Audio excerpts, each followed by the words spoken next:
US এর সাথে Bharat match জিতবে সেটা জানতাম, কিন্তু এইভাবে ম্যাচটা জিতবে সেটা কোনোদিনও আশা করা যায় না।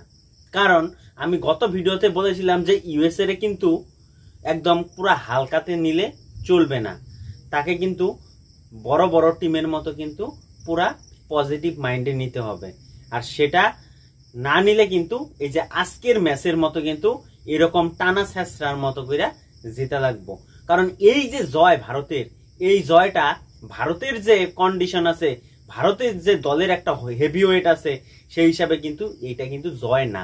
কারণ ইউএসএ 110 রান কইরা যদি ভারতের মতো এই দিগ্গজ বড় বড় ব্যাটিং অর্ডারে এইভাবে টেক্কা দেয়, তাহলে কিন্তু সেটা ভারতের জন্য খুবই খারাপ সংকট সুপার 8-এ যাওয়ার জন্য। কি আর বলবো, প্রথমেই নেত্র ভালকার আছে ইউএস এর বলার, সে বিরাট কোহলিকে 0 রানে আউট করে দিল। তার সাথে সাথে কি রোহিত শর্মারে তার দ্বিতীয় স্পেলে এসে কিন্তু আউট করে দিল।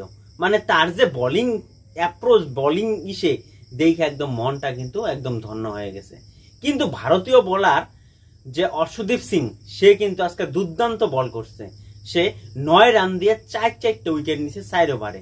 তার জন্যই কিন্তু ম্যাচটা 110 রানে ঠেকাবার পাইছে ভারত। কারণ হার্দিক পান্ডেও 4 ওভারে 25 রান খাইছে, এবং তার সাথে সাথে জাসপ্রীত বুমরাও কিন্তু 4 ওভারে 25 রান কিন্তু খায়া নিছে। আর হার্দিক পান্ডে এদিকে 2টা উইকেট পাইছে, অক্ষর প্যাটেল 1টা উইকেট পাইছে। আর 7 উইকেটের বিনিময়ে 110 রান করছে। তার মধ্যে টেইলার আর হচ্ছে ভারতীয় বংশোদ্ভূত হয়েছে কুমার, দুইজনে কিন্তু একটু ছোট ছোট কন্ট্রিবিউশন কিন্তু এই ম্যাচের মধ্যে করছে।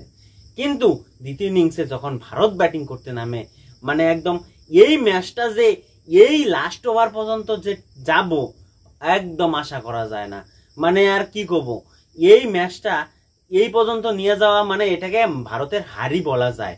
কারণ এই ম্যাচ ভারতের তরফ থেকে কিন্তু এটা একটা দল ছিল না। ইউএসএ পাকিস্তানরে হারাই দিছে, বড় বড় দলটা কিন্তু টেক্কা দিয়ে চলতেছে। মনে হয় ইউএসএ সুপার 8-এ উঠার জন্য বড় একটা দাবিদার টিম। তোমাদের কি মনে হয়? অবশ্যই কিন্তু কমেন্ট বক্সে কমেন্ট করে জানাও। আর এই যে সূর্যকুমার আর শিবম দুবে দুইজনের যে একটা ছোট্ট পার্টনারশিপ তৈরি হয়েছিল, সেই পার্টনারশিপে কিন্তু আজকে এই ভারতের ম্যাচটা জিতাইলো বলে কিন্তু ভারত কিন্তু আজকে ম্যাচটা কিন্তু হাইরে যাইতো। তো কোন টার্নিং পয়েন্টটা ভারতের ম্যাচ জিতাইছে সেটা অবশ্যই কমেন্ট করে জানাও। আর কোন টার্নিং পয়েন্টটা ইউএস এর ম্যাচ হারাইছে সেটাও কমেন্ট করে জানাও। আর ভালো লাগলে অবশ্যই লাইক করো, শেয়ার করো।